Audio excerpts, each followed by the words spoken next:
Hello, book lovers. Welcome back to the YouTube channel of Books and Culture. My name is Fernanda, your literature teacher at Books and Culture. And this is an update video. I want to let you know what I have been working with in the past few months and to let you know a little bit about what we have been discussing so far in the Read the Classics in 2025 with Books and Culture. Well, so 2025 has been an amazing year in relation to literature, study, and work for me. So I have been teaching 2 courses at university, one on early modern literature. It's been great to reconnect with early modern literature and also to learn alongside the students, because once you become a teacher, when you are preparing classes, you read, at least I do, I read so much, and I go beyond what I normally would do to create nice material. And that's what I do for my work at university and also what I do for my work at Books and Culture. So I learn a lot when I am preparing for teaching. So this has been great. We have discussed, of course, Shakespeare, but also other playwrights such as Christopher Marlowe, Margaret Cavendish. We talked about poetry, John Donne, John Milton, George Herbert. Very interesting course. And I've also been teaching a course on Shakespeare and memory. And it is a fascinating subject, a fascinating lens through which to look at Shakespeare's plays. So I'm teaching this course with a colleague of mine whom I adore. So we have a great time working together, and I'm in charge of the history plays and Hamlet. So we've gone through the whole Henriade from Richard II, the play that I studied and wrote about in my PhD. So it's always great to talk about Richard II with anyone, but with students especially. And we moved on with Henry IV Part 1, Henry IV Part 2, and culminated with Henry V. And we've discussed Hamlet as well. And it's been great. So that's what I have been doing for my work. I'm also part of this postdoctoral project, but I will talk about it in a different video. But alongside my work at university, I also create content for Books and Culture, and that's something I'm passionate about. I started Books and Culture in 2023, right? In 2022, so it's going to be 3 years old in 2025 this year. So it's been almost 3 years to share my passion for literature and also to start literary projects with other book lovers around the world and to expand my knowledge. As I said in the beginning of this video, I learn a lot when I teach, when I prepare for teaching. So all these courses that in classes, workshops that I create for Books and Culture also make me learn more, make me study more, and I love that. So thank you for accompanying me on this journey at Books and Culture. And in 2025, I've started with the year-long project Read the Classics in 2025, and it's been great. So I will very likely, most certainly continue that in 2026, and who knows, even longer.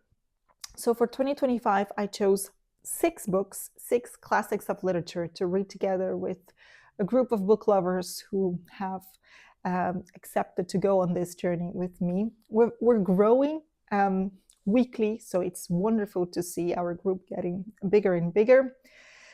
And I tried to incorporate different types of texts and different authors, of course, based on my own expertise, because I want to be able to contribute with relevant information. I want to enrich your reading experiences. So with each one of the books, so for every 2 months, we read a specific text, and it's not just reading and discussing.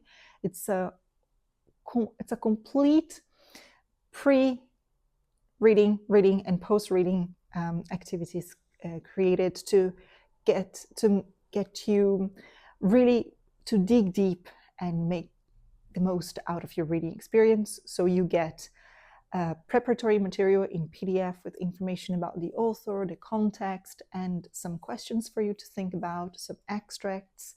And then you get an introductory video lesson. So this format, but with slides. So I love creating slides.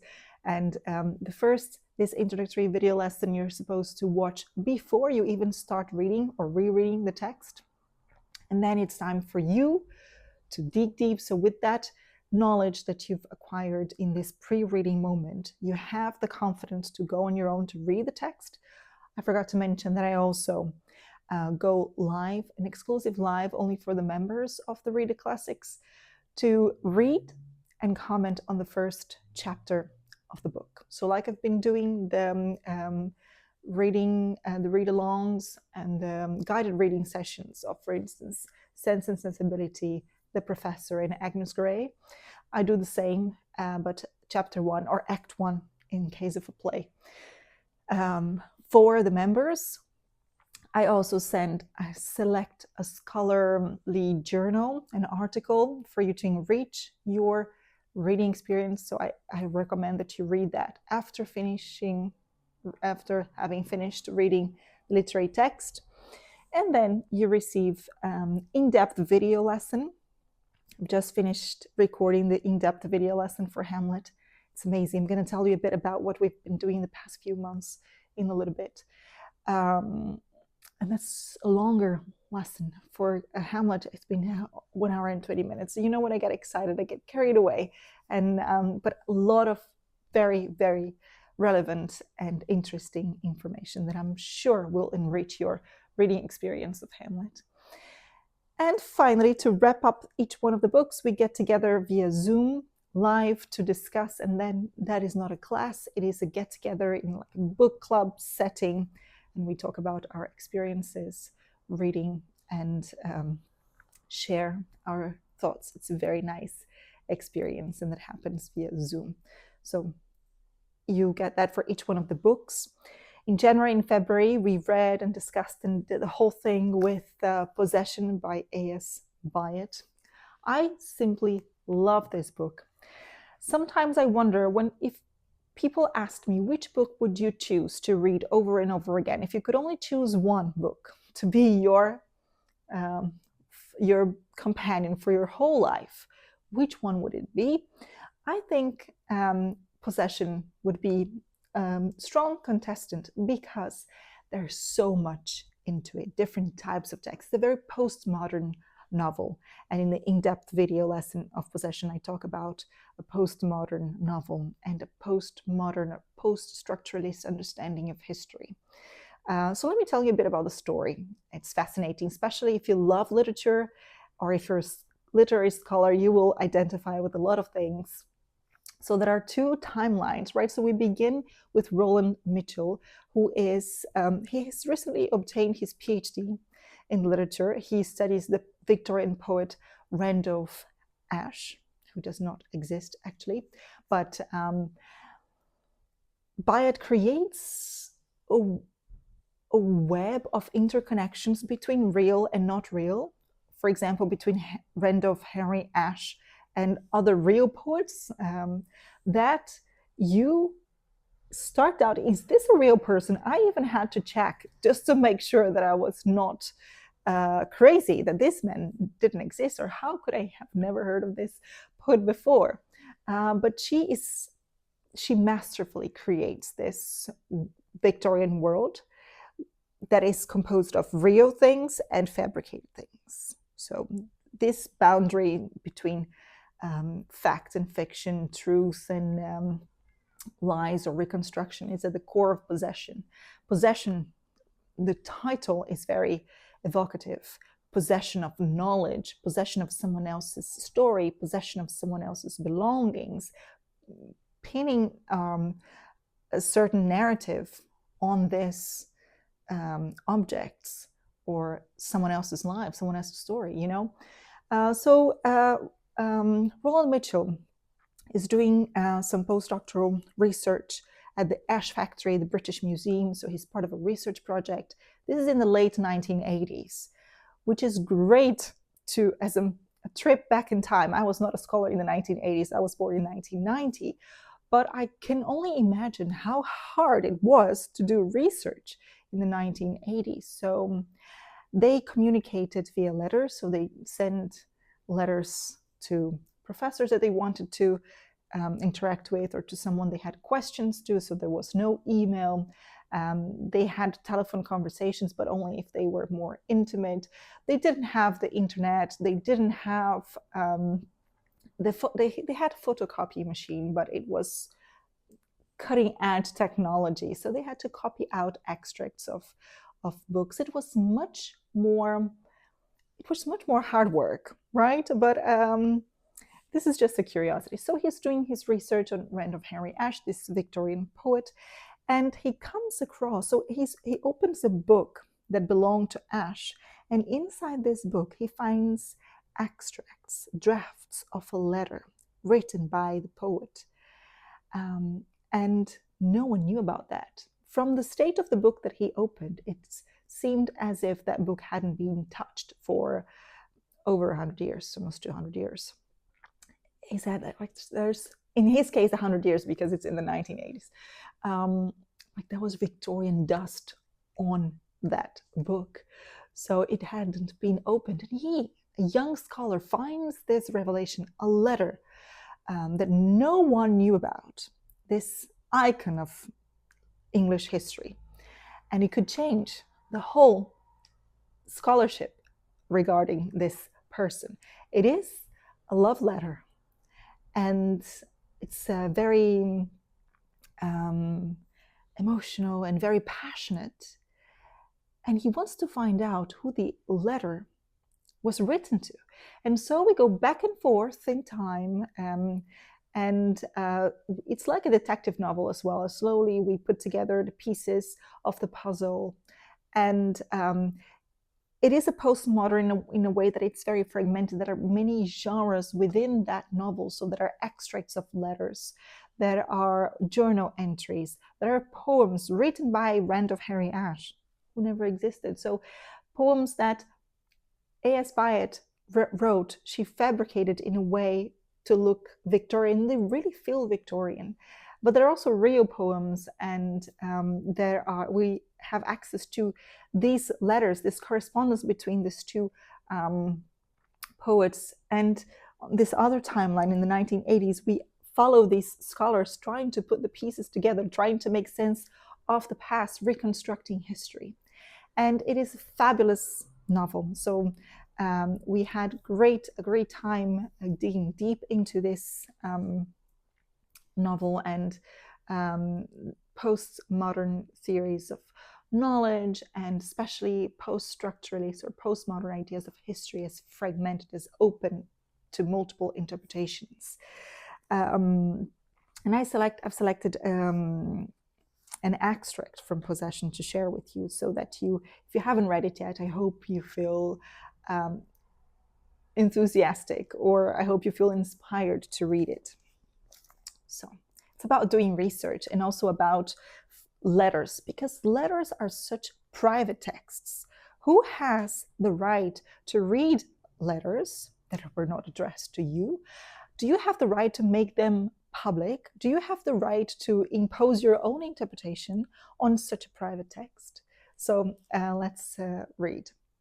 At first, if you have this edition, it's on page 152, and that is chapter 8. At first, Roland, so the scholar, the young literary scholar, at first Roland worked with a kind of concentrated curiosity with which he read anything at all by Randolph Ashe.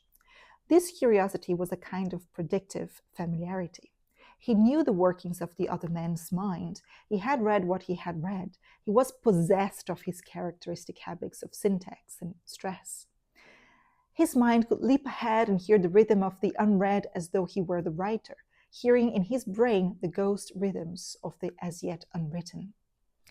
As you read Possession throughout, pay attention to how the author uses the word or the verb to possess or possession.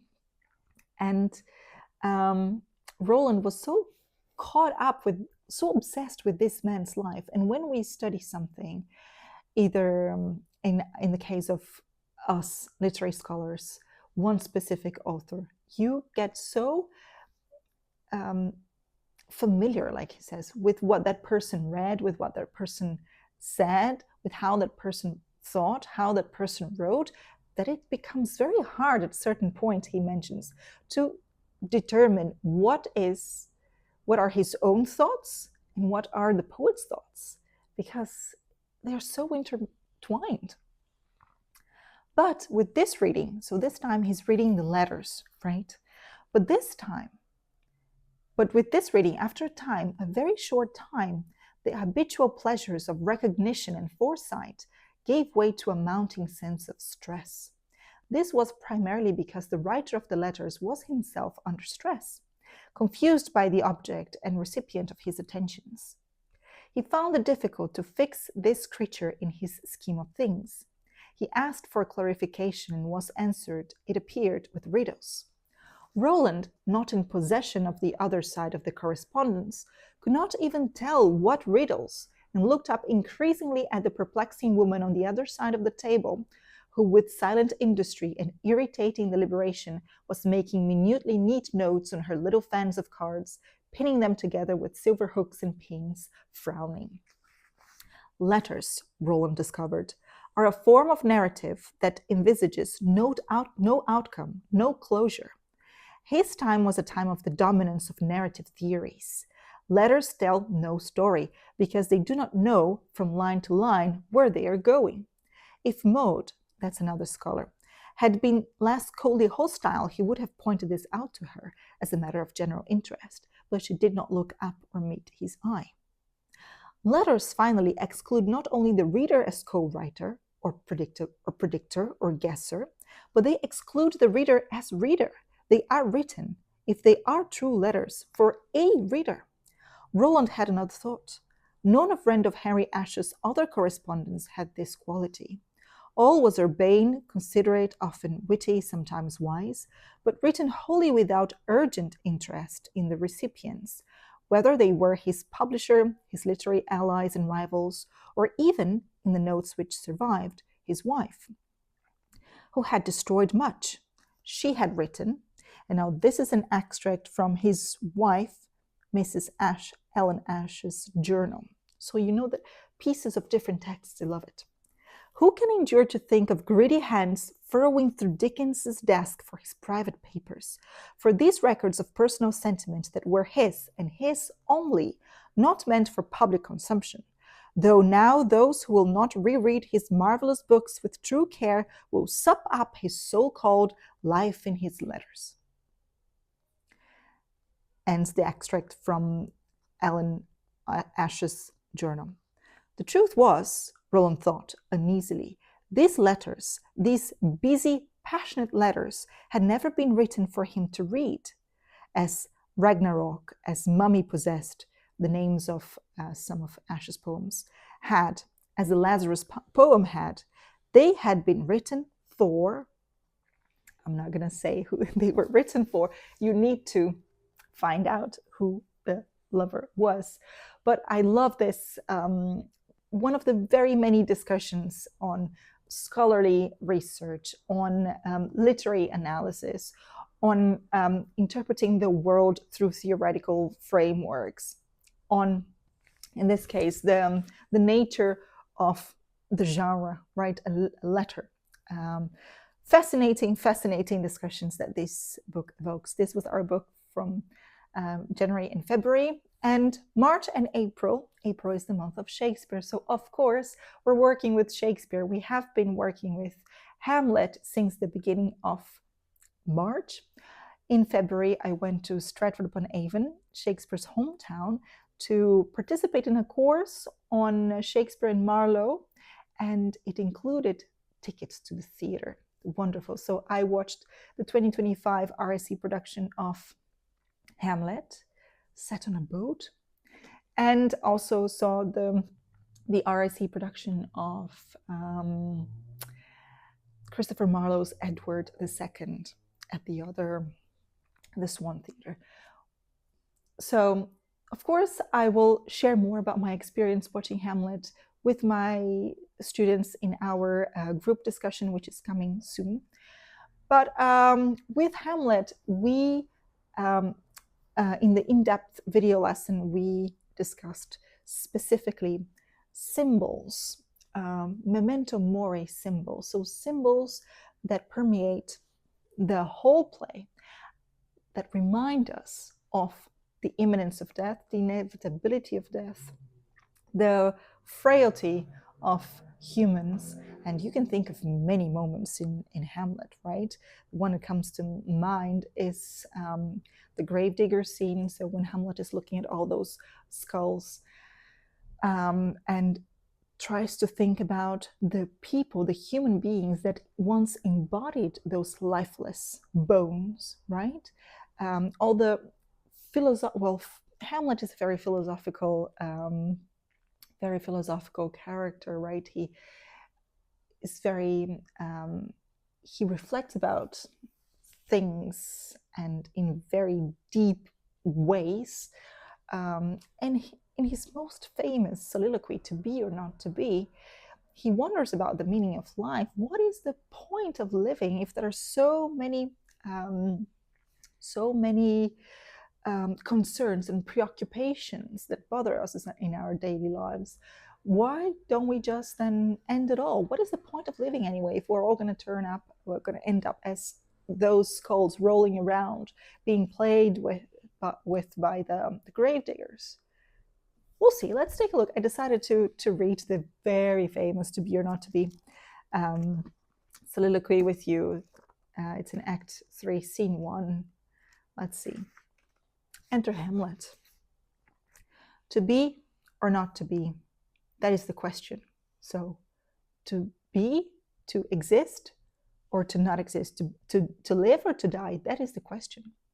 Whether it is nobler in the mind to suffer the slings and arrows of outrageous fortune, or to take arms against a sea of troubles, and by opposing end them, to die, to sleep, no more, and by a sleep to say we end the heartache and the thousand natural shocks that flesh is heir to. 'Tis a consummation devoutly to be wished, to die, to sleep, perchance to dream. Aye, there's the rub. For in that sleep of death, what dreams may come when we have shuffled off this mortal coil, must give us pause, must make us think. There's the respect that makes calamity of so long life. For who would bear the whips and scorns of time, the oppressor's wrong, the proud man's contumely, the pangs of despised love, the law's delay, the insolence of office, and the spurns that patient merit of the unworthy takes, when he himself might his quietus make with the bare bodkin? Who would endure all of these pangs of life if we could, just end it all with the bodkin, a small dagger, knife? Who would Fardos bear to grunt and sweat under a weary life, but that the dread of something after death, the undiscovered country from whose bourne no traveler returns, puzzles the will? That's because no one knows what happens next. Death is a place from where no traveler has returned, so we don't know. Yes, when we sleep, we rest, we have dreams, but who is to say that death is such a sleep that we'll have such dreams when we die? No one knows. So, should we take that risk and make us rather bear those ills we have than fly to others that we know not of? Thus conscience does make cowards, and thus the native hue of resolution is sicklied over with a pale cast of thought, and enterprises of great patent moment with this regard their current turn awry, and lose the name of action. Soft you now, the fair Ophelia, nymph in thy horizons, be all my sins remembered. Then Ophelia comes on stage. But this is just one of the moments in the play in which there's this discussion about living or dying. Oh, I just remembered that I didn't tell you a bit about the plot of Hamlet, but I think I don't have to. Everyone knows, right, what happens in the play. So is there anything new to discuss about Hamlet after all these 400 years of people studying, reading, performing Hamlet? Yes, there is. And it's also important to understand Hamlet as a play. So it is a text that was written to be performed. It is a literary text that comes to its full potential when it is staged. So I talk about the stage history of Hamlet in this in-depth video lesson because, and since we're talking about life and death and liminal places, and think about the ghost, right? The ghost in Hamlet, but think about all the, I'd say, the ghosts of performances past. So all of this artistic heritage, all the voices, gestures, costumes, acting, everything that has made Hamlet what it is throughout the centuries, all these echoes of productions past, ghosts that haunt any present and future production of Hamlet. It's important to know what came before, what has contributed to this very heavy, solid theatrical tradition, right? So this is what I wanted to share with you. So tell you a bit more about what I've been doing and about what we have been doing at Books and Culture in the past 4 months in Read the Classics in 2025. And remember, you can join us anytime. So even if you join now, you will still get access to all the material since January and so on and so forth. In May, we'll begin a new journey, and this time we are going to go across the ocean to the Caribbean. We're going to talk about Jean Rhys's Wide Sargasso Sea, which is a kind of it's not a retelling, but well, it is the story. Well, she imagines the story of a character from Charlotte Bronte's Jane Eyre, who is overlooked in Jane Eyre. That is Bertha Mason, the mad woman in the attic. What is her story? Where did she come from? How did she meet Mr. Rochester? What is her narrative? So this is what we talk about in May. So I'm very excited to carry on Read the Classics in 2025. If you have any questions about the program, you can write them in the comments below. If you want to sign up, all you have to do is go to booksandculture.club. You can check out all the other available courses, online courses there. And I hope to welcome you to the Books and Culture community. I wish you wonderful literary journeys, and I'll see you in our next video.